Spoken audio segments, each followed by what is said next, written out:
Hello दोस्तों, मैं प्रदीप शुक्ला आपका बहुत बहुत स्वागत करता हूं। उम्मीद करते हैं आप अच्छे होंगे, स्वस्थ होंगे और आपकी तैयारी, आपकी पढ़ाई बहुत ही बेहतरीन तरीके से चल रही होगी। तो आज मैं आपके लिए लेकर के हाजिर हूं प्रॉब्लम बेस्ड ऑन अल्फ़ाबेट की सेकेंड क्लास। पहली क्लास में हम लोगों ने जो है अल्फ़ाबेट से रिलेटेड जो आपके क्वेश्चन एग्जाम में पूछे जाते हैं, जिसमें आपका जो पेयरिंग से रिलेटेड जो क्वेश्चन होता है और जब अल्फ़ाबेटिकल ऑर्डर में अरेंजमेंट करने के लिए आता है, उससे रिलेटेड जो क्वेश्चन होते हैं उसके जो है कॉन्सेप्ट को हमने समझा था और उससे रिलेटेड बहुत सारे हम लोगों ने इंपॉर्टेंट क्वेश्चन भी सॉल्व किए थे। तो अगर अभी तक आपने पहली क्लास को नहीं पढ़ा है, पहले वीडियोस को नहीं देखा, तो ज़रूर देख लीजिए, क्योंकि जो आपका जो है पेयरिंग से रिलेटेड एक क्वेश्चन आपका चाहे बैंक क्लर्क हो चाहे पीओ हो, यहाँ पूछा ही पूछा जाना है। तो भाई पेयरिंग के क्वेश्चनों को कैसे आप आसानी से सॉल्व कर सकते हैं, उसके बारे में हमने बहुत अच्छे से डिस्कस किया है और बहुत सारे क्वेश्चन भी मैंने आपको कराए हैं पेयरिंग से रिलेटेड, ताकि कॉन्सेप्ट आपके दिमाग में एकदम बैठ जाए।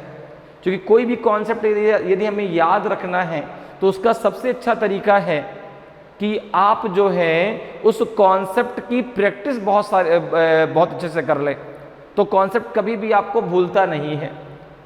तो भाई पेयर के क्वेश्चन को कोई भी वर्ड अगर दिया जाता है, उसमें पेयर आपसे पूछे जाते हैं कि इसमें कितने पेयर होंगे, उसके क्वेश्चन को हम आसान तरीके से कैसे कर सकते हैं, कैसे आप जो है पेयर वहाँ पर बनाएंगे, इसके बारे में हम लोगों ने पहली क्लास में बहुत अच्छे से डिस्कस किया है। अल्फ़ाबेटिकल ऑर्डर में यदि लगाने के लिए आ जाता है तो आप कैसे उसको लगाएंगे, क्वेश्चन के माध्यम से हम लोगों ने बहुत अच्छे से उसको समझा है। तो अगर अभी तक आपने पहली क्लास नहीं पढ़ी है तो ज़रूर पढ़ लीजिए। अब आज सेकेंड क्लास में जो है हम लोग इसी टॉपिक पर बेस्ड और भी क्वेश्चन करने वाले हैं और क्वेश्चन के माध्यम से उन चीज़ों को समझने वाले हैं। तो चलिए आज की क्लास को स्टार्ट करते हैं। तो आज की क्लास का पहला क्वेश्चन आपके सामने है। इस क्वेश्चन को आपको पहले रीड करना है और फिर क्वेश्चन का आंसर देना है। जैसा क्वेश्चन कह रहा है वैसा ही आपको करना है। क्वेश्चन दिया गया है, देखिए कि if the first and second letters in the word depression DEPRESSION were interchanged, also the third and the fourth letters, the fifth and the sixth letters and so on, which of the following would be the seventh letter from the right? यदि depression शब्द के पहले और दूसरे अक्षर को, तीसरे और चौथे अक्षर को, पांचवें और छठे अक्षर को और इसी तरह परिवर्तन का यह क्रम आगे भी जारी रहे, तो निम्नलिखित में से दाएं से सातवां अक्षर कौन सा होगा? तो अब यहां पर सबसे पहले एक चीज आप समझ लो, जैसे अगर हम बात करें प्रॉब्लम बेस्ड ऑन अल्फाबेट की, तो बात यहां पर हो रही है अल्फाबेट की, ठीक है ना। अब जैसे अगर हम यहां पे अल्फाबेट की बात करते हैं तो अल्फाबेट की स्टार्टिंग कहां से होती है? ए से। ए, फिर आपका बी, फिर सी, फिर आपका डी, फिर ई, फिर आपका आता है एफ, फिर आपका आता है जी, फिर आता है आपका एच, फिर आता है आपका आई, ठीक है ना। फिर आता है आपका जे, फिर के, फिर एल, फिर M, N, O, P, Q, R, S, T, U, V, W, X, Y और जेड। तो भाई अब आपके दिमाग में बात है, सर हमको तो अल्फ़ाबेट आता है, तो हमें यहाँ पे अल्फ़ाबेट नहीं पढ़ना है। यहाँ पे जो क्वेश्चन में आपके इसमें आया ना कि जो है निम्नलिखित में से दाएं से सातवां अक्षर क्या होगा, ठीक है ना। Which of the following would be the seventh letter from the right. तो अब राइट कहां से लेंगे, लेफ्ट कहां से लेंगे, इसको हम अल्फ़ाबेट के माध्यम से समझ लेते हैं। तो जैसे भाई अल्फ़ाबेट तो सभी को पता है कि A to Z होते हैं, स्टार्टिंग ए से होती है, लास्ट में आपका जेड आता है। अब जहां से आपने अल्फ़ाबेट को लिखना शुरू किया है, कहां से शुरू किया है? ए से, ठीक है ना। ये आपका जो होता है ये होता है लेफ्ट हैंड साइड, ठीक है ना।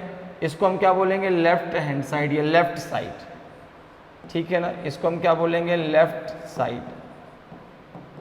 बात मेरी समझिएगा, जैसे A to Z आपका अल्फ़ाबेट लिखा है, तो जहां से हमने लिखना स्टार्ट किया है वो आपका हो गया लेफ्ट साइड, और जहां पे यह अल्फाबेट खत्म हुई अर्थात जेड पे, ये हो गया आपका राइट साइड, ये हो गया आपका राइट साइड, ठीक है ना।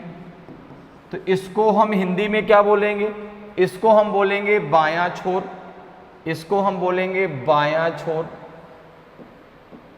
बायां छोर, और जहां पे जेड लिखा है उसको हम बोलेंगे दायां छोर, इसको हम बोलेंगे दायां छोर, ठीक है ना। उसको हम बोलेंगे बायां छोर, इसको हम बोलेंगे दायां छोर, ठीक है। तो जहां से अल्फाबेट लिखना स्टार्ट किया वो था आपका लेफ्ट साइड, जहां पे आपका अल्फाबेट खत्म हो गया वो था आपका राइट साइड। तो ये तो बात हो गई छोर की। अगर आपसे कहा जाएगा कि राइट साइड से 7th लेटर क्या होगा, तो आप कहां से काउंट करेंगे, जेड से। लेफ्ट साइड से 7th लेटर क्या होगा, तो आप कहां से काउंट करेंगे, ए से, ठीक है ना। तो ये तो बात हो गई आपकी लेफ्ट राइट की, ठीक है ना, सॉरी लेफ्ट साइड और राइट साइड की। अब यहां पर हम बात कर लेते हैं कि यदि उस लेटर, जो लेटर आपका है जो यहां पर लिखे हुए हैं C D E F G H, अगर इनके लेफ्ट राइट की बात होगी तो फिर कैसे हम लेंगे। अब ये भाई ये तो केवल क्या था, लेफ्ट साइड और राइट साइड है, ये तो अभी हमने छोर की बात की है। अब हम बात कर लेते हैं कि जो यहाँ पे लेटर लिखे हैं इनका लेफ्ट राइट किस प्रकार से लिया जाएगा। तो अपने दिमाग में एक चीज बैठा लीजिए कि चाहे वो अल्फाबेट हो, चाहे वो कोई चीज हो, चाहे हम कोई भी टॉपिक रीजनिंग में पढ़ रहे हो, अगर बात लेफ्ट राइट की आती है तो हमेशा जो आपका लेफ्ट राइट है वही उसका भी लेफ्ट राइट होगा। मतलब जैसे जो मैं अपना लेफ्ट राइट मेरा है वही लेफ्ट राइट इन सारे अल्फाबेट का है। अभी मेरा चेहरा आपकी तरफ है तो मेरा लेफ्ट राइट और आपका लेफ्ट राइट डिफरेंट है, लेकिन अगर मैं भी इस बोर्ड की तरफ देखने लगूं तो मेरा लेफ्ट राइट और आपका लेफ्ट राइट सेम हो जाएगा। तो जब भी आप अल्फाबेट की बात करें तो आप ये मानकर चलें कि ये अल्फाबेट आपकी तरफ नहीं देख रहे, ये अल्फाबेट आपकी तरह देख रहे हैं। मतलब जैसे आप बैठे हैं वैसे ही अल्फाबेट भी बैठे हैं। और अगर आप ये मान के चलोगे, जैसे कॉपी में आप लिखते हैं तो आप ये मान के चलिए कि अल्फाबेट जो आप लिख रहे हैं, जो किसी चीज को आप बना रहे हैं, वो आपकी तरह बैठी है, उसको अपनी तरह मान के चलिए। वो ये मत मानिए कि वो पेज में जो लिखा वो आपकी तरफ देख रहा है, नहीं, वो आपकी तरह देख रहा है। अब देखिए कितनी आसानी से आप लेफ्ट राइट ले पाएंगे। जैसे यहाँ पे है, अब ई की अगर मैं बात करूं, ई मेरी तरह ही खड़ा है तो ई का ये होगा आपका क्या, राइट, और ये क्या होगा आपका ई का लेफ्ट, होगा कि नहीं होगा। अर्थात ई के राइट में होगा एफ और ई के लेफ्ट में हो जाएगा आपका डी। अब एक चीज ध्यान से समझिए, देखिए लेफ्ट साइड किधर है, जहां ए लिखा है, राइट साइड किधर है, जहां जेड लिखा है, और जो लेफ्ट है उस लेटर का वो किधर है, लेफ्ट साइड की तरफ, जो राइट है उस लेटर का कहां है, राइट साइड की तरफ। तो यहां पे अगर कभी भी आपको एग्जाम में आ जाए लेफ्ट लेफ्ट, ध्यान रखिएगा, इस टेबल को याद रखिएगा। एग्जाम में क्या आ जाए आपका, क्वेश्चन में कहीं भी आपका जो है लेफ्ट लेफ्ट दिया हो तो वहां पे डायरेक्ट आप माइनस कर लेंगे।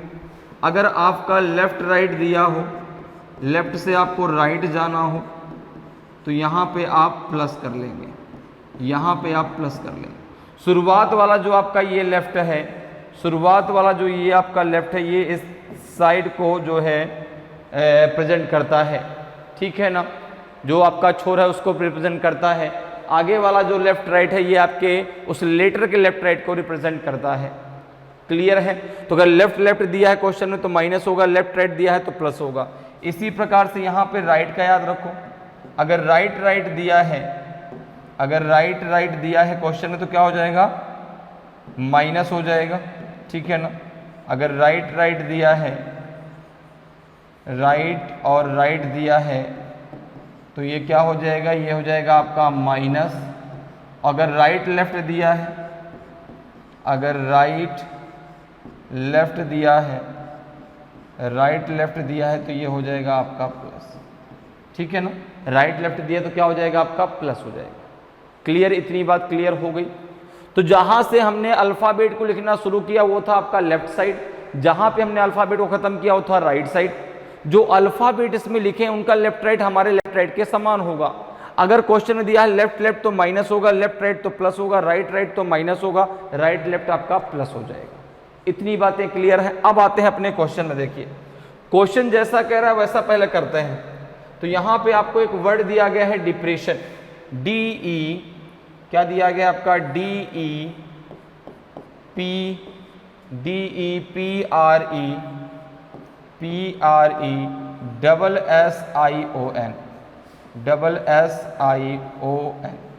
अब देखो ऐसे क्वेश्चन को करने के लिए जो आपको वर्ड दिया गया उसको लिखने के बाद उसकी नंबरिंग कर लो अपने से, उसके कोड को नहीं लिखना, ठीक है ना, उसकी नंबरिंग कर लेना। जैसे अगर हम नंबरिंग करते हैं देखो तो ये आएगा 1 पे, ये 2, ये 3, ये 4, ये 5, 6, 7, 8, 9 और ये कर दिया आपने 10, ठीक है ना, नंबरिंग कर दिया आपने। अब देखिए क्वेश्चन क्या कह रहा है कि if the first and second letter in the word depression were interchange, also third and the fourth letter, the fifth and the sixth letter and so on. मतलब पहले और दूसरे अक्षर को क्या कर देना है, इंटरचेंज कर देना है, आपस में बदल देना है।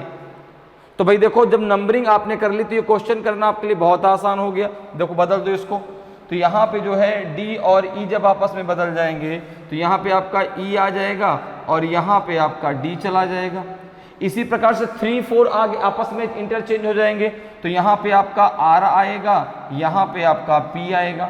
इसी प्रकार से आपका फिफ्थ और फोर्थ भी आपस में फिफ्थ और सिक्स्थ आपस में इंटरचेंज होंगे तो यहाँ पे यस आएगा, यहाँ पे ई आएगा। फिर आपका इसी प्रकार से आगे भी परिवर्तन का यह क्रम जारी रहे एंड सो ऑन। तो यहाँ पर देखो अब 7 किससे बदलेगा, 8 से। 7 किससे बदलेगा तो आपने कहा 8 से, तो यहाँ पे आपका आई आएगा, यहाँ पे आपका एस आएगा। इसी प्रकार से 9 किससे बदलेगा आपका 10 से, तो यहाँ पे जो है आपका क्या हो जाएगा, यहाँ पे आपका एन हो जाएगा और यहाँ पे आपका ओ हो जाएगा। ये तो आपका जो नया वर्ड ये बना ये इंटरचेंज के बाद बना, जो आपने अल्फाबेट के प्लेस में जो इंटरचेंज कर दिया।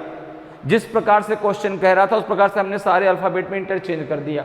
अब एक चीज जरा समझो, जैसे मैंने आपको अल्फाबेट में बताया कि जहां से हमने लिखना स्टार्ट किया वो था आपका लेफ्ट साइड, जहां पे हमने जो है जहां से हमने लिखना जहां पे हमें अल्फाबेट खत्म हो गई वो था हमारा राइट साइड।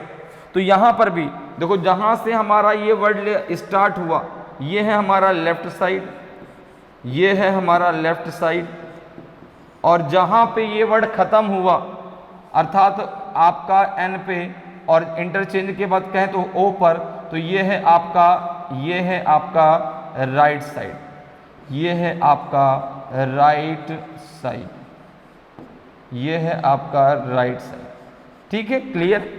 ये है आपका लेफ्ट साइड, ये है आपका राइट साइड। यहां पर बीच में जितने भी अल्फाबेट लिखे हैं, चाहे बीच में लिखे हो चाहे शुरुआत में लिखे हो, हर एक अल्फाबेट का लेफ्ट राइट जो होगा वो आपके हमारे लेफ्ट राइट के समान होगा।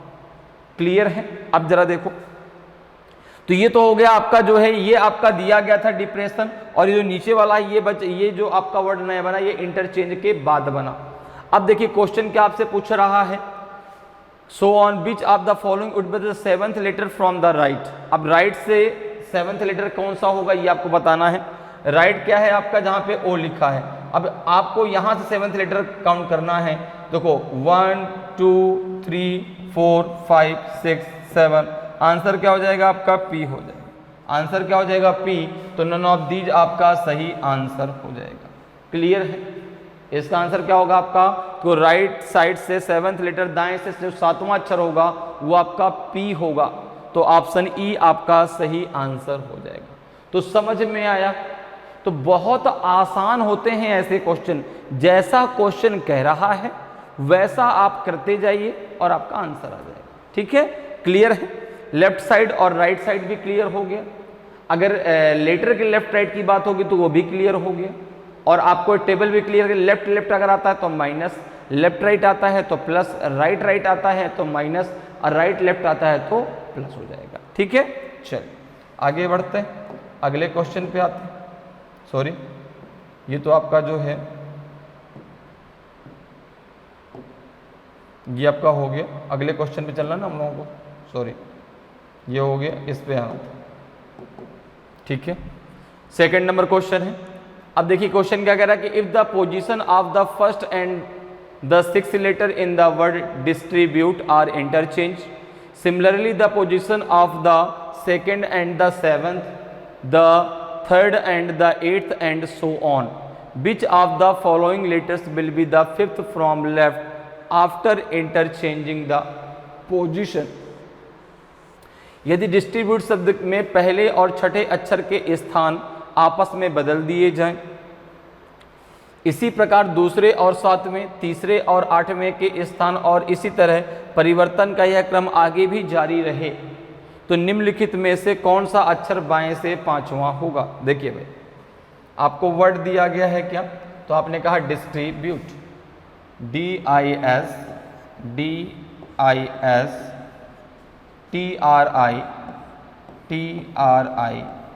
BUTE,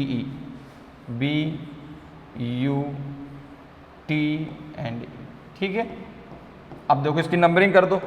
नंबरिंग कहाँ से स्टार्ट करेंगे, 1 से, तो ये हो गया 1, ठीक है, ये 2, ये 3, ये 4, ये 5, 6, 7, 8, फिर यहाँ पे आ जाएगा 9, फिर यहाँ पे आ जाएगा आपका 10।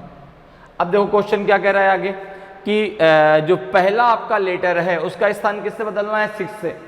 First and the six letter in the word distribute are interchange, similarly the position of the second and the seventh, तो फर्स्ट की बदलेगी 6 से, सेकंड की बदलेगी 7 से, 3 की बदलेगी 8 से, इसी प्रकार से आगे भी आपको इंटरचेंज कर देना है। तो यहाँ पर जरा देखो, अगर हम बात करें तो यहाँ पे आपका फर्स्ट लेटर क्या है, D, सिक्स लेटर क्या है आपका I, तो यहाँ पर देखो आपका I आ जाएगा और यहाँ पे आपका D आ जाएगा।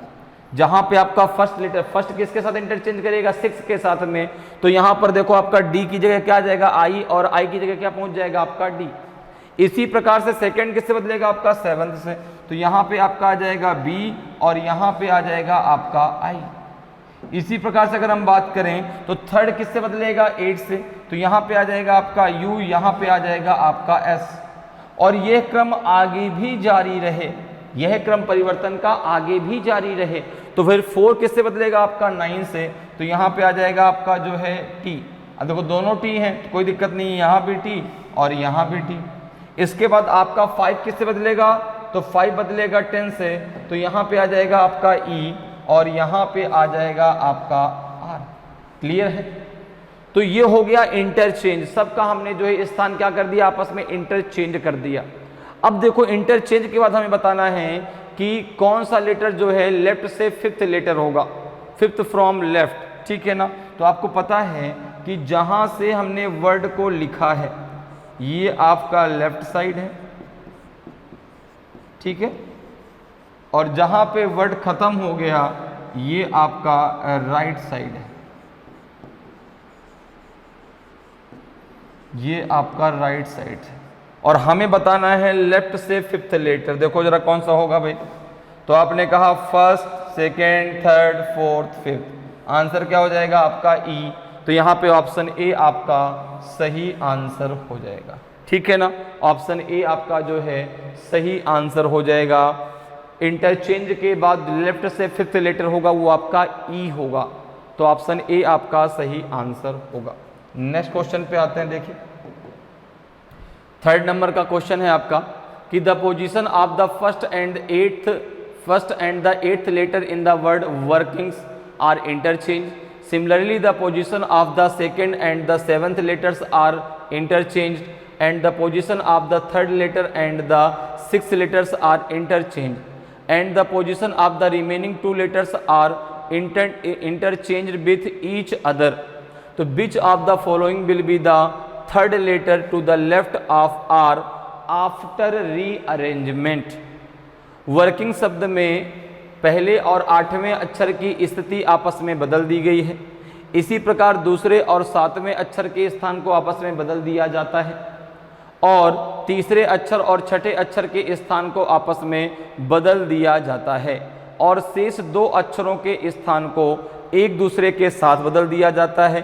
तो निम्नलिखित में से कौन सा अक्षर आर के बाएं तीसरा अक्षर होगा पुनर्व्यवस्था के बाद? तो देखिए भाई, वर्ड आपको दिया गया है वर्किंग्स, ठीक है ना, तो हमने यहाँ पे लिख लिया WORKINGS और ये है आपका S। अब इसकी हमने नंबरिंग कर ली, तो ये 1 2 3 4 5 6 7 और ये हो गया आपका 8, ठीक है ना, क्लियर। अब जैसा वो कह रहा है इंटरचेंज के लिए वैसा कर लीजिए। तो पहला जो है वो किससे बदलेगा? आपका 8th के साथ में, फर्स्ट एंड द 8th। तो देखो यहां पे आपका यस आएगा और यहां पे आपका W जाएगा, ठीक है ना। फर्स्ट और 8th आपस में इंटरचेंज कर लेते हैं। इसी प्रकार से जो है सेकेंड एंड द 7th, ठीक है ना। अब किसकी बारी आएगी? Second and 7th। तो देखो यहाँ पे आपका G आएगा और यहाँ पे आपका O आएगा, ठीक है ना। फिर आगे जो है आपका जो है सेकेंड और 7th के बाद जो है अब बारी किसकी आती है? तो आपने कहा and the position of the 3rd letter and the 6th letter. तो यहाँ पे देखो आपका N आ जाएगा, यहाँ पे आपका N आ जाएगा, ठीक है, यहाँ पे आपका N आ जाएगा और यहाँ पे आपका R आ जाएगा, ठीक है। और बाकी जो दो लेटर बच गए K और I, ये आपस में एक दूसरे से अपने पोजीशन को इंटरचेंज कर लेते हैं। तो यहाँ पर देखो इनका जो पोजीशन बनी की आ जाएगी, तो इधर आपका I आ जाएगा और इधर आपका K आ जाएगा, ठीक है ना। ये आपस में इंटरचेंज कर लेते हैं। तो 4 एंड 5 आपस में अपनी पोजीशन को इंटरचेंज कर लेते हैं। अब इंटरचेंज के बाद ये जो है एक नया वर्ड बन गया। अब आपको पता है कि जहां से हमने वर्ड लिखना स्टार्ट किया है, ये है हमारा लेफ्ट साइड, ये है हमारा लेफ्ट साइड, ठीक है। और जहां पे वर्ड हमारा खत्म हुआ है, ये है हमारा राइट साइड, ठीक है। और यहाँ पे जो अल्फाबेट लिखे हैं, चाहे वो G हो, चाहे वो N हो, चाहे वो R हो, चाहे वो O हो, इनका जो लेफ्ट राइट है वो हमारे आपके लेफ्ट राइट के समान है, ठीक है। अब देखो जैसे यहाँ पे कह रहा है कि भाई आपको बताना है कि इंटरचेंज के बाद R के लेफ्ट में तीसरा अक्षर कौन सा होगा। तो R देखो यहाँ पर है, R यहाँ पर है। अब R का लेफ्ट, अब भाई मेरा चेहरा आपकी तरफ है ना, तो मैं अगर अपनी लेफ्ट राइट की बात करूं तो मेरा लेफ्ट राइट आपका लेफ्ट राइट डिफरेंट है। लेकिन जैसे ही मेरा चेहरा बोर्ड की तरफ होता है, तो मेरा लेफ्ट राइट, आपका लेफ्ट राइट और R का लेफ्ट राइट तीनों का सेम है। तो आपने कहा कि अगर मैं R की बात करूं तो देखो R यहां पर है, R का इधर क्या होगा? राइट, और इधर क्या होगा? आपका लेफ्ट। तो R के लेफ्ट में तीसरा अक्षर मुझे बताना है। तो यहां पर देखो 1 2 3, चूंकि लेफ्ट तो यही है ना, और तीसरा अक्षर क्या हो जाएगा आपका? तीसरा अक्षर हो जाएगा आपका N। तो आपका जो है R के लेफ्ट में 3rd लेटर आपका आ जाएगा N। क्या आ जाएगा? N। तो ऑप्शन सी आपका सही आंसर होगा। क्लियर है? समझ में बात आ गई भाई? लेफ्ट राइट जो उस अल्फाबेट का है वो हमारे आपके लेफ्ट राइट के समान है। तो भाई R का लेफ्ट यही तो होगा, तो R के लेफ्ट में 3rd लेटर आपका N होगा। तो ऑप्शन सी आपका सही आंसर हो जाएगा। क्लियर है? चलिए अगले क्वेश्चन पे आते हैं। देखिए अगला आपका जो है 4th नंबर का क्वेश्चन है। अच्छा, अब डायरेक्शन है 4 to 6 के लिए, अर्थात जो क्वेश्चन आपके बेस्ड है इस सीरीज पर बेस्ड है, ठीक है ना, 4 to 6 तक में। तो यहाँ पर देखो कि study the letter series given below and answer the questions that follow. नीचे दी गई अक्षर श्रृंखला का अध्ययन करें और निम्नलिखित प्रश्नों के उत्तर दें। अब ये जो आपके क्वेश्चन है ये इस श्रृंखला पर बेस्ड है, जो श्रृंखला आपकी दी गई श्रृंखला पर बेस्ड है। क्वेश्चन कह रहा है कि HDY SMWNBQPOCRT BLZBEGUF ये आपकी एक सीरीज दी गई है। तो पहला क्वेश्चन इसमें पूछा गया है कि which two neighbours in the given arrangement are farthest in the alphabetical order. दी गई व्यवस्था में कौन से दो पड़ोसी वर्णमाला क्रम में सबसे दूर हैं, ठीक है ना। पड़ोसी भी हैं और दूर भी हैं, इस बात को ध्यान रखिएगा।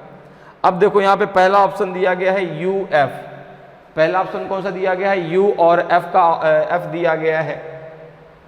तो अगर मैं बात करूं यू और एफ की, ठीक है ना, यू और एफ की, देखो पड़ोसी हैं बिल्कुल, यहाँ पर देखो भाई यू एफ, ये देखो पड़ोसी हैं, दोनों नेबर हैं। अगर मैं इनके दूरी की बात करूं इंग्लिश अल्फ़ाबेट में, तो यहाँ पर देखो यू की पोजीशन कितनी होती है, तो आपने कहा यू की पोजीशन 21 और एफ की पोजीशन होती है 6। तो अगर मैं इनके मिडिल लेटर की बात करूं तो इनके मिडिल में 14 लेटर आएंगे, इनके मिडिल में 14 लेटर आएंगे। भाई देखो 21 माइनस 6 आपका 15 हो जाएगा। और अगर मिडिल लेटर की बात करें तो मिडिल में निकालने के लिए इनके बीच का जो डिफरेंस है उसमें एक और माइनस कर दीजिए, तो इनके बीच में जो लेटर होंगे वो 14 होंगे। अब जरा इसी प्रकार से सेकंड को चेक कर लो, बी और ई, जिसके बीच में सबसे ज्यादा लेटर होंगे उनके बीच की दूरी सबसे ज्यादा होगी। अब देखो बी ई की अगर मैं बात करूं, बी और आपका ई, बी की पोजीशन है आपकी 22, ई की पोजीशन है 5। सबसे पहले चेक करो बी ई यहाँ पे नेबर है क्या, बिल्कुल देखो ये देखो दिया है, बी और ई आपस में नेबर है, पड़ोसी हैं, ठीक है ना। अब देखो बी की जो है, बी की पोजीशन 22, ई की पोजीशन 5, दोनों के बीच का डिफरेंस कितना हो गया आपका जो है 17, और इनके बीच में जो लेटर आएंगे वो आएंगे आपके 16, इनके बीच में जो लेटर आएंगे वो आएंगे आपके 16। अगला है आपका बी क्यू, अगला है आपका बी क्यू। तो आपने कहा कि बी की पोजीशन 2 है, क्यू की पोजीशन 17 है, दोनों के बीच का डिफरेंस आपका 15 है, और इनके बीच जो अल्फ़ाबेट हैं वो 14 है, ठीक है। दोनों के बीच का डिफरेंस कितना आपका 14, और इनके बीच में अल्फ़ाबेट कितने हैं आपके 14, ठीक है। अब देखो एक और है आपका डी वाई, एक और है आपका D Y, D and Y. अब देखो डी की पोजीशन तो आपने कहा 4, डी एंड वाई, डी की पोजीशन 4, वाई की पोजीशन 25, दोनों के बीच का डिफरेंस कितना है 21, इनके बीच में जो अल्फ़ाबेट होंगे वो होंगे 20। अब अगर इनमें चारों की जो है, चारों का कंपैरिजन करूं तो सबसे जो दूर अल्फ़ाबेट हैं, अब डी वाई क्या पड़ोसी, पहले ये भी तो चेक कर लें, बिल्कुल पड़ोसी, देखो ये देखो डी वाई दिया है, डी वाई पड़ोसी है और इनके बीच में सबसे ज़्यादा लेटर हैं, तो इन दोनों के बीच की दूरी सबसे ज़्यादा है, तो यहाँ पे ऑप्शन डी आपका सही आंसर होगा। अब आपके दिमाग में एक बात है सर और भी तो कोई लेटर हो सकते हैं, तो आप चेक कर लीजिए। जैसे यहाँ पे अगर डी वाई के अलावा हम ले लें, एच डी नहीं हो सकता, वाई एस कम ही होगा, एस एम कम होगा, एम डब्ल्यू कम होगा, डब्ल्यू एन कम होगा, इससे कम होगा, एन बी कम होगा, क्यू पी कम होगा, पी ओ कम होगा, सी आर कम होगा। भाई चूंकि सी आपका 3 है, आर आपका 18 है, 18 माइनस 3 कितना आ जाएगा आपका 15, उनके बीच में 14 लेटर होंगे, ऐसे आप निकाल भी सकते हैं। आर टी भी कम है, टी बी भी कम है, टी का आपका 20 है, बी का आपका 2 है, तो 20 माइनस 2 आपका 18, एक माइनस करिए, उनके बीच में 17 लेटर है, इनके बीच में 20 लेटर है। इसका तो एल जेड, तो एल का आपका 12, जेड का आपका 26, 14 माइनस 1 13 लेटर है।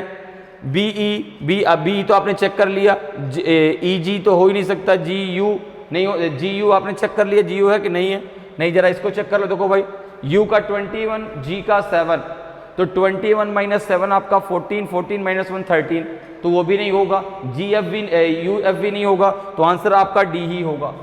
क्योंकि दिमाग में बात आपकी और आती है सर नन ऑफ दीज तो नहीं होगा आंसर, तो आप इस प्रकार से चेक भी कर सकते हैं वहां पे। तो डी वाई बिल्कुल आपका 100% सही है, तो ऑप्शन डी आपका सही आंसर होगा। अगले क्वेश्चन पे आ जाइए। अब देखिए यहाँ पर जो है क्वेश्चन आपका इसी सीरीज पर बेस्ड है, ठीक है। क्वेश्चन कह रहा है कि which letters has the same neighbours as in the alphabetical order through they have changed places. किस अक्षर के पड़ोसी वर्णमाला क्रम में समान हैं भले ही उनके स्थान बदल गए हों।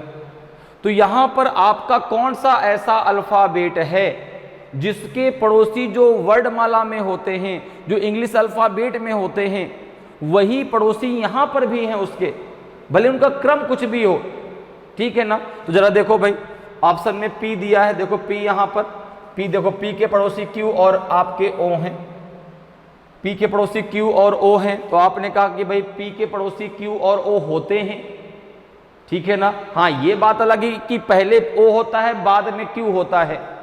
तो यहां पर देखो दिया भी गया है कि पड़ोसी होना चाहिए, उनका क्रम जो है वो आपका भले ही सेम ना हो, जैसा कि इंग्लिश अल्फाबेट में होता है वैसा ना हो, लेकिन पड़ोसी वही हो। तो भाई पी के पड़ोसी क्यू और ओ होते हैं, उनका क्रम देखो अलग अलग है भाई, इधर ओ इधर क्यू। और देखो कोई है, अगर हम बात करें डी की तो नहीं होता, एच और वाई पड़ोसी नहीं होते, वाई के पड़ोसी ये नहीं होते, यस के पड़ोसी ये दोनों नहीं होते, यम के पड़ोसी आपके ये दोनों नहीं होते, डब्ल्यू के पड़ोसी ये दोनों नहीं है, बी के पड़ोसी नहीं है, क्यू के पड़ोसी पी तो है लेकिन इधर वाला नहीं है, पी के पड़ोसी ये दोनों हैं, सी के पड़ोसी कोई नहीं है, आर के पड़ोसी टी तो है लेकिन इधर वाला नहीं है, टी का पड़ोसी आर तो है, ठीक है ना, नहीं सॉरी आर का पड़ोसी टी नहीं है, क्योंकि आर एस टी होता है ना, टी का पड़ोसी आर भी नहीं है, यहाँ भी नहीं है, यहाँ भी नहीं है, यहाँ भी नहीं है, ई का भी नहीं है, जी का भी नहीं, नहीं केवल एक ही है, वो है पी। पी के पड़ोसी ओ और क्यू दोनों हैं। अब उनका क्रम अलग चेंज है यहाँ पर, तो क्रम चेंज करने के लिए उसने बोल दिया भाई क्रम चेंज हो सकता है लेकिन पड़ोसी वही होने चाहिए। तो यहाँ पे जो आंसर होगा वो आपका पी होगा, तो ऑप्शन ए आपका सही आंसर होगा। पी आपका वह अल्फाबेट है जिसके पड़ोसी सेम है, ओ और क्यू, उनका क्रम अलग अलग है। ठीक है, क्लियर। नेक्स्ट क्वेश्चन पे आते हैं। देखिए आपका जो है ये क्वेश्चन भी इसी सीरीज पर बेस्ड है। क्वेश्चन कह रहा है कि which three letters have been the which three letters have the same distance as they have in the alphabetical order though they have changed places। कौन से तीन अक्षर स्थान बदलने के बावजूद वर्णमाला क्रम में समान दूरी रखते हैं। अब आपको यहाँ पर अक्षरों के कुछ पेयर दिए गए हैं, आपको बताना है कि क्रम उनका भले ही चेंज हो गया लेकिन उनके बीच जितने अल्फ़ाबेट इंग्लिश अल्फ़ाबेट में होते हैं उतने ही अल्फ़ाबेट यहाँ पर भी हैं। जैसे अगर मैं बात करूँ वाई और एल और एफ की, पहले ऑप्शन को मैं ले लेता हूँ, वाई एल और आपका क्या दिया गया है एफ। तो वाई की पोजीशन है 25, एल की पोजीशन है 12 और एफ की पोजीशन है 6। वाई और एल के बीच में जो अल्फ़ाबेट होंगे वो 12 होंगे, एल और एफ के बीच में अल्फ़ाबेट आपके 5 होंगे। ठीक है, अगला क्या दिया आपका क्यू ओ ओ, क्यू ओ और ई, क्यू ओ और आपका ई। क्यू की पोजीशन 15, ओ की क्यू की पोजीशन 17, क्यू की पोजीशन है आपकी 17, ओ की पोजीशन 15 और ई की पोजीशन है आपकी 5। यहाँ पे इन दोनों के बीच में कितने लेटर, तो आपने कहा 1, ठीक है। यहाँ पे कितना लेटर आपका 9, ठीक है।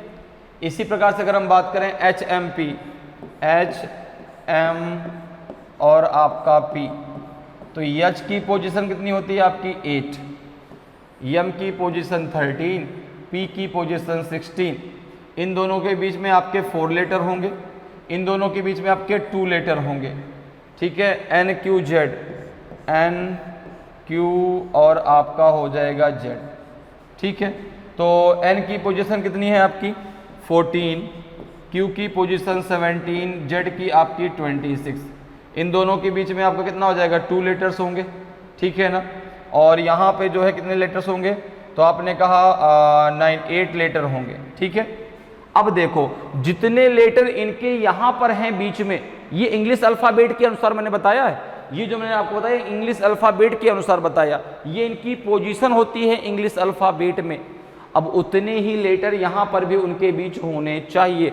जरा देखो भाई, वाई और एल के बीच में क्या 12 लेटर हैं, क्या देखो 1 2 3 4 5 6 7 8 9 10 11 12 बिल्कुल है। क्या एल और एफ के बीच में 5 लेटर हैं, 1 2 3 4 5 बिल्कुल है, पहला ही आपका सही है, पहला ही आपका सही है। ठीक है, आगे आप चेक भी कर सकते हैं क्यू ओ ई, क्यू और ओ, क्यू और ओ के बीच में कितने लेटर होते हैं, 1 है, तो यहाँ पर है। ओ और ई के बीच में 9 लेटर होते हैं, देखो यहाँ पे ओ और ई, देखो ई कहाँ है यहाँ पर 1 2 3 4 5 6 7, यहाँ पे तो 7 ही लेटर हैं, जबकि इंग्लिश अल्फ़ाबेट के अनुसार उनके बीच में 9 लेटर होने चाहिए। तो यहाँ पे तो 7 है, तो दूसरा तो गलत है। तो पहला ही जब सही हो गया तो बाकी किसी को चेक करने की हमें ज़रूरत ही नहीं है। तो ऑप्शन ए आपका सही आंसर होगा। अगले क्वेश्चन पे आ जाइए। अगला क्वेश्चन देखिए, अब जो है देखिए आपका जो डायरेक्शन है वे 7 to 11 तक क्वेश्चन तक के लिए है। क्वेश्चन है कि study the following arrangement of the English alphabet and answer the questions given below. अंग्रेजी वर्णमाला की निम्नलिखित व्यवस्था का अध्ययन करें और नीचे दिए गए प्रश्नों के उत्तर दें। आपको सीरीज दी गई है अल्फाबेट की FJMPOWRNBEY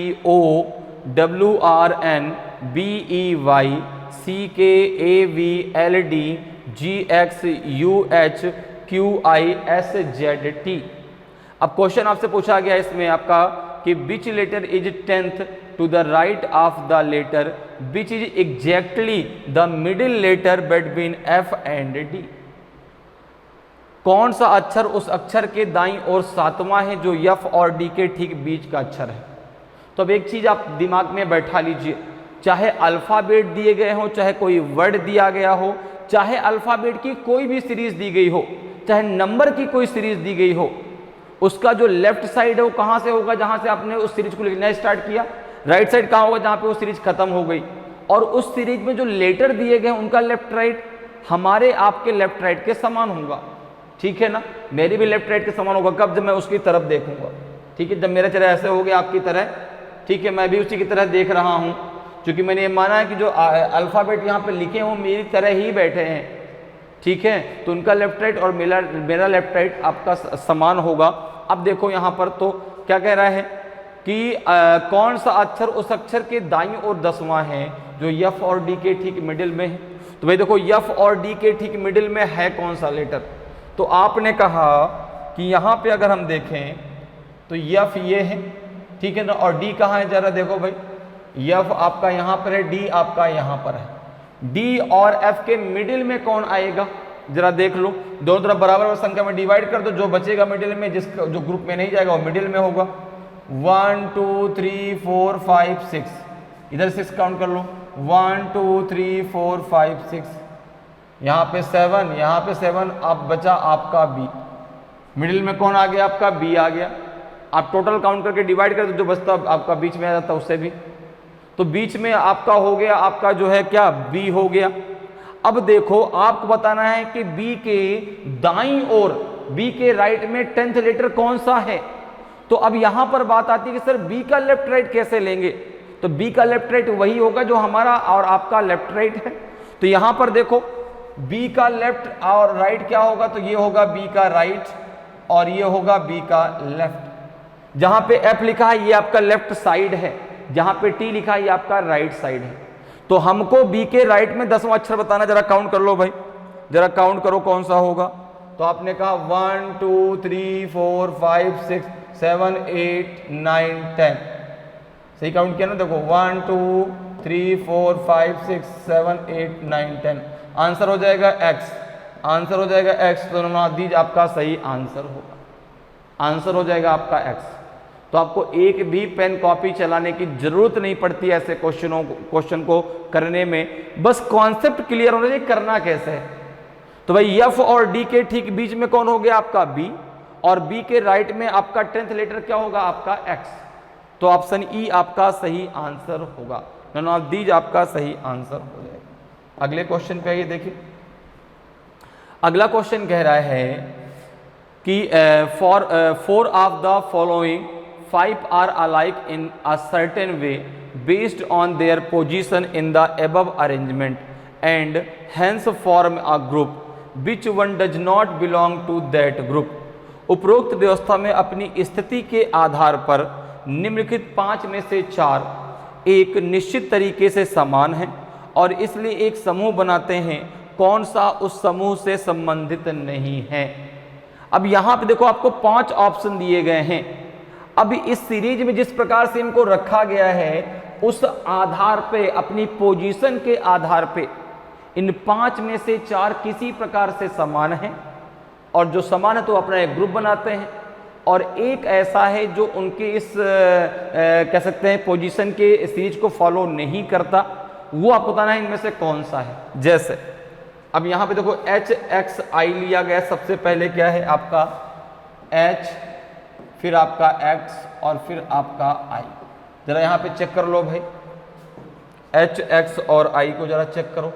तो आपने कहा H कहाँ है, देखो H यहाँ है, X यहाँ है और फिर आपका I यहाँ है। तो H के जो है लेफ्ट में एक लेटर छोड़ के X को लिया गया, H को मिडिल मान लिया हमने, ठीक है, और H के लेफ्ट में एक लेटर छोड़ के X लिया गया और H के राइट में एक लेटर छोड़ के आपका I लिया गया, ठीक है, इतनी बात क्लियर। अब जरा दूसरा चेक कर लो, OM और आपका R, जरा OMR को चेक करो, मिडिल में आपका M है, मिडिल में आपका M है, कहाँ देखो M आपका ये है, मिडिल में M। अब देखो सॉरी शुरुआत में आपका H है, सॉरी मिडिल नहीं लेना, शुरुआत लेना है, क्योंकि यहाँ पे हमने शुरुआत कहाँ से H से हुई है ना, सॉरी भाई मिडिल नहीं, यहाँ पे मैंने गलत बोल गया, यहाँ पे H शुरुआत में है, H शुरुआत में है। H के बाद जो X लिया गया तो उसके लेफ्ट में एक अक्षर छोड़ के लिया गया और H के बाद जो I लिया गया तो एक राइट में छोड़ के अक्षर लिया गया। यहाँ पर शुरुआत में क्या है आपका O, तो शुरुआत में देखो O है। M कैसे लिया जाएगा, तो आपने कहा एक लेफ्ट में छोड़ के, देखो एक लेफ्ट में छोड़ के M लिया गया, एक राइट में छोड़ के R लेना चाहिए, देखो R भी लिया भाई, O है, O के लेफ्ट में छोड़ के आपका क्या लिया गया M, और एक राइट में छोड़ के R लिया गया, ये भी, ये दोनों अभी तक सेम है, इन दोनों का जो अल्फ़ाबेट लिए गए इनका तरीका एकदम सेम है। अब जरा जाइए BRY में, अब आप आ जाओ BRY में, BRY देखो जरा, B है आपका ये, B है आपका ये, देखो एक लेटर लेफ्ट में छोड़ के R को लिया गया, एक लेटर राइट में छोड़ के Y को लिया गया, ये भी आपका सेम है, ये भी आपका इन तीनों में सेम है, ठीक है ना। इसी प्रकार जिस प्रकार से पहले दूसरे में लेटर लिए गए हैं उसी प्रकार से BRY में लेटर लिए गए हैं। अब जरा D में आ जाओ, अब जरा D में आ जाओ,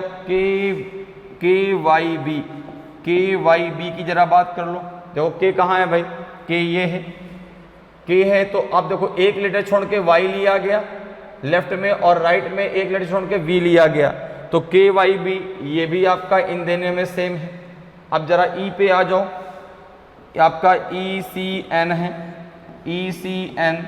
ECN को जरा देखो भाई, अगर हम ECN की बात करें तो E ये है, ठीक है ना, और E के लेफ्ट में एक लेटर छोड़ के आपका क्या लेना चाहिए, N आना चाहिए ना, पहले ये ENC होना चाहिए। देखो लेफ्ट में पहले लेफ्ट वाला लेटर लिया जाएगा, बाद में राइट वाला लिया जाएगा, जबकि यहाँ पर पहले क्या है, राइट वाला लिया गया। देखो पहले आपका C लिया गया, बाद में आपका N लिया गया, और इसीलिए ये इनसे अलग है, ये इनके ग्रुप में नहीं आता, तो ECN जो है ये आपका अलग होगा, तो ऑप्शन E आपका सही आंसर हो जाएगा, क्योंकि इसमें जो अल्फ़ाबेट लिए गए हैं उनका लेने का तरीका अलग है, ठीक है ना, क्योंकि भाई इनमें सब में आपके इन चारों में सेम लिया गया है कि पहले लेफ्ट वाला लिया गया, बाद में राइट वाला लिया गया, ठीक है। शुरुआत वाले जो लेटर इसमें है, जैसे हमने शुरुआत इसमें H में, यहाँ पे O है, यहाँ पे B, यहाँ पे K, यहाँ पे E, तो यहाँ पे ENC होना चाहिए, जबकि ये ECN है, इसीलिए इनसे अलग है,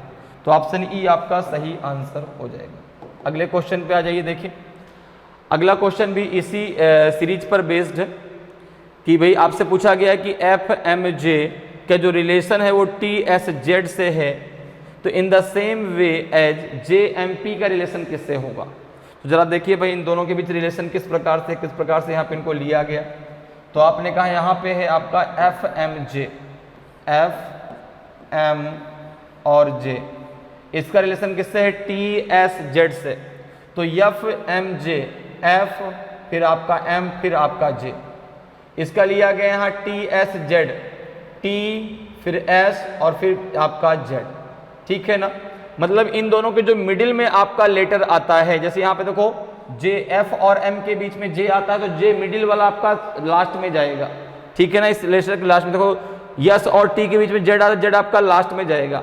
अब यहाँ पर जो है ये आपका F, M, J ये तीनों शुरुआत से लिए गए, और आपका जो है TSZ ये आपका लास्ट से लिया गया, क्लियर है। अब जरा आगे आ जाओ,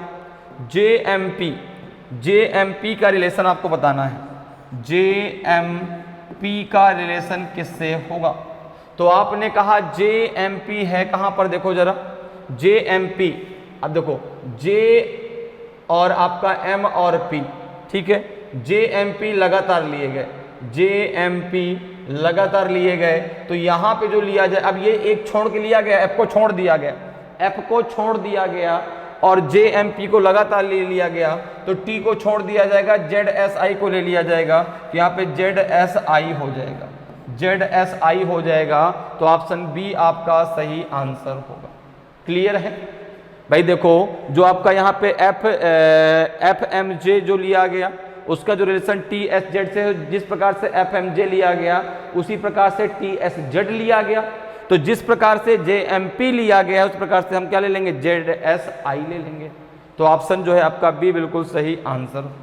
अगले क्वेश्चन पे आइए, देखिए अगला क्वेश्चन भी आपका इसी जो है सीरीज पर बेस्ड है। क्वेश्चन है कि which of the following pairs of the letters has as many letters between them in the above arrangement as there are between them in the English alphabet. निम्नलिखित में से अक्षरों के किस जोड़े के बीच उपरोक्त व्यवस्था में उतने ही अक्षर हैं जितने अंग्रेजी वर्णमाला में उनके बीच हैं। अब आपको ये 5 ऑप्शन दिए गए हैं, एक आपको MR दिया गया है, EL दिया गया है, MO दिया गया है, AI दिया गया है और आपका LS दिया गया है। तो अब यहाँ पर देखो अगर हम बात करें तो पहला आपको दिया गया है MR। अब MR में देखो आपका जो है M का कोड कितना है आपका 13 और R का कोड कितना है आपका 18 इंग्लिश अल्फ़ाबेट के अनुसार, ठीक है ना। इनके बीच में जो लेटर होंगे वो 4 होंगे, ठीक है। और कह रहा है कि उतने लेटर यहाँ पर उनके बीच हों जितने कि अंग्रेजी वर्णमाला में उनके बीच होते हैं। तो पहले हम चेक कर लेते हैं भाई अंग्रेजी वर्णमाला में के अनुसार कितने लेटर उनके बीच होने चाहिए। जैसे E और L है तो E का कोड आपका 5 है और L का कोड आपका जो है 12 है, तो 5 प्लस आपका 12 होता है। इनके बीच में जो लेटर होंगे वो 6 होंगे। इसी प्रकार से MO, इसी प्रकार से बात करें तो MO M13 है, O आपका 15 है, इनके बीच में एक लेटर होगा। इसी प्रकार से AI तो A आपका 1 है, I आपका 9 है, 8 प्लस 1 9, तो इनके बीच में 7 लेटर होंगे। इसी प्रकार से LS की बात कर लो तो L आपका 12 है और S आपका 19 है, 12 प्लस 7 19, तो 7 माइनस 1 कितना, इनके बीच में लेटर हो जाएंगे 6। भाई इनके बीच का जो डिफरेंस है उसमें एक आप माइनस कर दीजिए, उतने ही मिडिल में उनके लेटर होंगे। तो ये तो बात हो गई इंग्लिश अल्फ़ाबेट के अनुसार। अब जरा यहाँ पे चेक कर लीजिए M और R को चेक करिए। सबसे पहले MR को चेक करिए, देखिए M यहाँ है, R यहाँ है, 1 2 3 ही लेटर है, यहाँ जगह 4 होने चाहिए, ये गलत। EL को चेक करिए, E कहाँ है, यहाँ पर, और L कहाँ है, यहाँ पर, 1 2 3 4 5, यहाँ कितना होना चाहिए 6, ये भी गलत। अब जरा MO को चेक करिए, M और O, M और O के बीच में देखो एक लेटर होना चाहिए। देखो M और O के बीच में एक लेटर, यहाँ भी M और O के बीच में एक लेटर है, इसलिए आपका C जो है बिल्कुल सही आंसर होगा। M और O के बीच में एक लेटर होना चाहिए, यहाँ पर M और O के बीच में एक लेटर है, ठीक है ना। तो यहाँ पे ऑप्शन C आपका सही आंसर हो जाएगा। जब आपका C सही तो बाकी में आपको चेक करने की जरूरत ही नहीं है। क्लियर। नेक्स्ट क्वेश्चन पे चलते हैं। देखिए नेक्स्ट क्वेश्चन है आपका जो है कि if each letter is attached a value equal to its serial number in the above arrangement starting from your left, then what will be the sum of the numbers attached to all the vowels in the arrangement. यदि उपरोक्त व्यवस्था में आपके बाईं ओर से प्रारंभ करते हुए प्रत्येक अक्षर को उसकी क्रम संख्या के बराबर मान संलग्न किया गया है तो व्यवस्था में सभी स्वरों से जुड़ी संख्याओं का योग क्या होगा। तो अब यहाँ पर देखो आपको क्या करना है। अच्छा, फ्रॉम योर लेफ्ट, तब इसका मतलब क्या हुआ, कहाँ से हम स्टार्ट करेंगे। तो भाई चाहे फ्रॉम योर लेफ्ट दिया हो चाहे लेफ्ट साइड दिया हो, जहाँ से जो है आपकी अल्फ़ाबेट ये सीरीज स्टार्ट हुई है वो आपका लेफ्ट साइड है, वो आपका योर लेफ्ट है।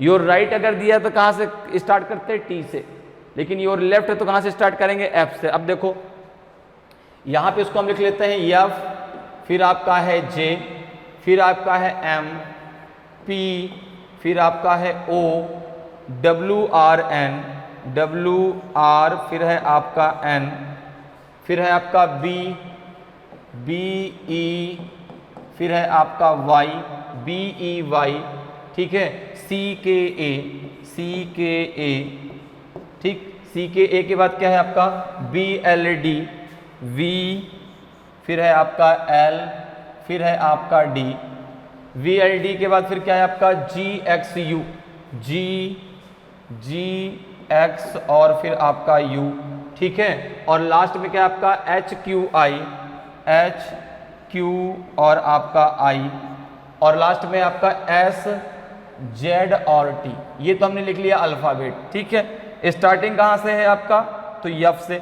नंबरिंग करिए, देखिए F1, फिर आपका ये 2, फिर आपका ये 3, ये 4, यहाँ पर 5, यहाँ पे आपका 6, ये 7, 8, फिर आपका 19, नहीं 9, सॉरी 9, 10, 11, फिर आपका 12, 13, 14, फिर आपका है 15, फिर आपका जो है 16, 17, फिर आपका है 18, फिर है आपका 19, फिर है आपका 20, 21, 22, फिर है आपका 23, फिर है आपका 24,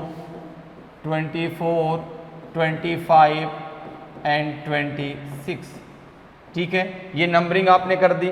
अब आपको यहाँ पे वॉवेल का जो है क्या बताना है, वॉवेल का केवल एडिशन बताना है। देखो वॉवेल के कौन कौन से हैं भाई, 5 वॉवेल होते हैं, ए ई आई ओ और यू। इस वाले में कोई वॉवेल है आपका ओ है, इसका कोड है 5, ठीक है, और कोई है नहीं है। यहाँ पर आपका ई है, इसका कोड है आपका 10, यहाँ पे ई के बाद आपका ए है, इसका कोड है आपका 14, फिर यहाँ पे है आपका यू का कोड है आपका 20, ठीक है, आई का कोड है 23, ठीक है। तो इनको आपस में आप ऐड कर लीजिए जरा, ठीक है। जो जो वॉवेल के कोड है यहाँ पे लिख लीजिए उसको। क्या क्या है आपका जो है 5 है, 5, फिर आपका क्या है यहाँ पे इस वाले में आपका 10, 5, 10 और यहाँ पे है आपका 14, ठीक। यहाँ पे क्या है 14 के बाद आपका है 20 और है 23। इन सबको आपस में ऐड करिए तो 5 + 4 आपका 9, 9 3 हो जाएगा आपका 12, 1 होल्ड हुआ, 2 2 4, 4 और 2 हो जाएगा आपका 6 और 1 7। तो इनका जो एडिशन हो 72 आ जाएगा। तो ऑप्शन सी आपका सही आंसर हो जाएगा।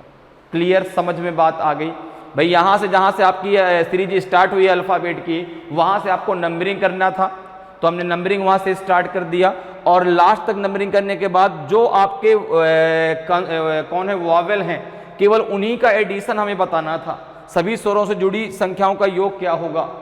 तो भाई वॉवेल में जो जो आपके नंबर उनको हमने ले लिया, उनका एडिशन यहाँ कितना आ गया आपका 72। तो ऑप्शन सी आपका सही आंसर होगा। अगले क्वेश्चन पे आ जाइए। देखिए अगला क्वेश्चन है आपका जो है, अब देखिए जो आपका क्वेश्चन 12 to 15 के लिए है, ठीक है ना, कि study the following information carefully to answer the questions. प्रश्नों का उत्तर देने के लिए इनकी जानकारी का ध्यानपूर्वक अध्ययन करें। MKKIDNEWTQOBFHAAGTWXWLSRI, ये आपको एक सीरीज दी गई है। Each of these letters gets a numerical value based on its position in the above arrangement, such as 1 for M, 2 for K, 4 for I and so on. इनमें से प्रत्येक अक्षर को उपरोक्त व्यवस्था में उसकी स्थिति के आधार पर एक संख्यात्मक मान मिलता है। जैसे M के लिए 1, K के लिए 2, I के लिए 4 और इसी तरह। तो what is the sum of the values of the group of letters ARM। ARM अक्षरों के समूह के मानों का योग क्या है। तो सबसे पहले आप एक काम करो, इस सीरीज को इस प्रकार से लिख लो, M K, फिर है आपका I, फिर है आपका D, फिर है आपका D के बाद है आपका N, ठीक है, N के बाद E, फिर है आपका डबल T के बाद क्या है आपका QOM, Q, फिर है आपका O, QOB, F, फिर है आपका H, ठीक है ना, H के बाद AAGT, फिर है आपका G, फिर है आपका T, ठीक है। फिर क्या है आपका W x W, W x, फिर है आपका डब्ल्यू, फिर है आपका क्या डब्ल्यू का एल एस आर आई। ठीक, अब देखो इसकी नंबरिंग कर लो। तो यहां पर देखिए एम के लिए 1, के के लिए 2, तो यहाँ पे के लिए 2 हो जाएगा, आई के लिए 3, डी के लिए 4, एन के लिए आपका 5, ई के लिए 6, टी के लिए आपका 7, तो यहाँ भी टी के लिए 7 आएगा, क्यू के लिए आपका 8, ओ के लिए 9, बी के लिए आपका 10, एफ के लिए 11, एच के लिए आपका 12, ओ के लिए आपका 13, ए के लिए आपका 13 हो जाएगा, जी के लिए आपका 14, टी के लिए आपका 7 पहले से है, ठीक है ना। इसके बाद फिर आपका यू पे आता, तो यू का हो जाएगा आपका 15, यू का 15, एक्स का हो जाएगा आपका 16, डब्ल्यू का हो जाएगा आपका 17, एल का हो जाएगा आपका, एल पहले तो नहीं आया ना, नहीं आया, तो आपका हो जाएगा 18, एस का हो जाएगा आपका 19, और आर का हो जाएगा, आर पहले नहीं आया, आर का हो जाएगा आपका 20, और आई का हो जाएगा, आई पहले आ चुका है तो आई को दोबारा नहीं करना, जो एक बार आ चुका जिसकी नंबरिंग एक बार हो चुकी दोबारा उसकी आपको नंबरिंग नहीं करनी है, ठीक है ना। ऐसा नहीं कि के का 2 फिर इस के का आपका 3, ऐसे नहीं, तो जिसकी एक बार नंबरिंग हो गई दोबारा उसकी नहीं करनी है, ठीक है। क्योंकि भाई अगर बार बार आप उसकी अलग अलग नंबरिंग कर देंगे तो जब ऐड करने की बात आएगी तो आप किसको ऐड करेंगे, फिर 13 को कि 14 को कि किसको ऐड करेंगे, वहां पे ये कंफ्यूजन हो जाता है ना। आप बताना कि ए आर एम का एडिशन कितना होगा, जरा देख लो भाई। ए का पोजीशन कितना है, ए का पोजीशन कितना है, तो आपने कहा ए का पोजीशन है 13, तो 13 प्लस आपका आर का कितना है तो 20 प्लस का 20, एम का कितना है तो आपने कहा एम का है 1, तो प्लस का 1 ऐड कर लीजिए, 1 और 3 और 1 कितना हो जाएगा आपका 4, और 2 प्लस 1 कितना हो जाएगा आपका 3, 34 आपका सही आंसर आ जाएगा। तो यहाँ पे हो जाएगा आपका जो है ऑप्शन ई जो है सही आंसर होगा। ए आर एम का एडिशन कितना हो जाएगा 34, तो ऑप्शन ई आपका सही आंसर हो जाएगा। अगला क्वेश्चन देखिए, उसी सीरीज पर यह बेस्ड है। Question is the value of which of the following consonants when added to that of the vowel following immediately amounts to 11। निम्नलिखित में से किस व्यंजन का मान ठीक बाद वाले स्वर में जोड़ने पर 11 आता है। जैसे के है, अब के ठीक बाद में स्वर कौन सा है, देखो जरा, के ठीक बाद का स्वर है आपका आई, ठीक है। के का कोड जरा देखिए, के का कोड कितना है जरा देखो, यहाँ पे आपका के का 2 है, आई का 3 है। के का 2 है, के का आपका 2 है और आई का आपका 3 है, तो 2 प्लस 3 आपका कितना आएगा 5, तो 11 तो नहीं आया, तो पहला तो गलत है। फिर आर, आर के जो है बाद वोवेल क्या है आपका, यहाँ पर भी आई है, आर के बाद आई, तो आर में हम जब आई की वैल्यू जोड़ें तो क्या 11 आएगा क्या, देखो जरा। तो आपने कहा कि अगर हम बात करें आर की, तो आर की यहाँ पर वैल्यू कितनी है 20, तो ये तो आपका 23 हो जाएगा, ये तो आपका 23 हो जाएगा, क्योंकि जब आप यहाँ जोड़ेंगे तो भाई आर का है 20 और प्लस 3 आपका 23 हो जाएगा, ये भी नहीं होगा। फिर देखो एच, एच में अगर देखें तो एच के बाद क्या आपका आ रहा है ए, एच के बाद ए आएगा, एच के बाद आपका ए आएगा, देखो जरा भाई एच का जरा देखो कोड कितना है, तो एच का जो कोड है वो है आपका यहाँ पर कितना है, देखो एच का कहाँ है, एच यहाँ पे आपका एच इधर नहीं है, यहाँ पे एच आपका 12 है, और 12 में अगर आप ए जोड़ते हैं तो ये आपका 13 है, तो ये तो आपका 25 हो जाएगा, ये आपका हो जाएगा आपका 12 प्लस 13, ये आपका 25 हो जाएगा, तो ये भी आपका 11 नहीं होगा। अब देखो यहाँ पे n आ गया, n का जरा देखो, n का जो है n की अगर बात करें तो n के बाद में आपका e है, तो n का जरा कोड देखिए, n का यहाँ पर कोड कितना है आपका 5 है, और e का कितना है आपका 6 है, n का कितना है आपका 5 और e का कितना है आपका 6, ठीक है ना। n का आपका कितना है आपका, तो n के बाद आपका e है ना, n के बाद e है, और n का यहाँ पे है आपका 5, ठीक है ना, और e का कितना है आपका 6, दोनों को ऐड करने में कितना आ जाएगा आपका 11, ठीक है। देखो यहाँ पर, यहाँ पे याद तो रहा, देखो भाई n कितना है आपका 5 और e कितना है आपका 6, और दोनों के कोड को ऐड करने पे आपका 11 आ रहा है, इसलिए आपका n आपका सही है, ठीक है ना। तो यहाँ पे आपका जो है ऑप्शन डी आपका सही आंसर हो जाएगा कि n के ठीक बाद वाले स्वर को अगर दोनों को हम जोड़ते हैं, ठीक है ना, तो किस व्यंजन का मान ठीक बाद वाले स्वर में जोड़ने पर 11 आता है। तो n का जो है मान उसके ठीक बाद वाले स्वर में जोड़ने पे 11 आ रहा है, तो ऑप्शन डी आपका सही आंसर होगा। अगले क्वेश्चन पे आ जाइए। देखिए अगला क्वेश्चन भी आपका इसी सीरीज पर बेस्ड है। Value of A is exactly equals to the total value of which of the following pairs. A का मान निम्नलिखित में से किस जोड़े के कुल मान के बिल्कुल बराबर है।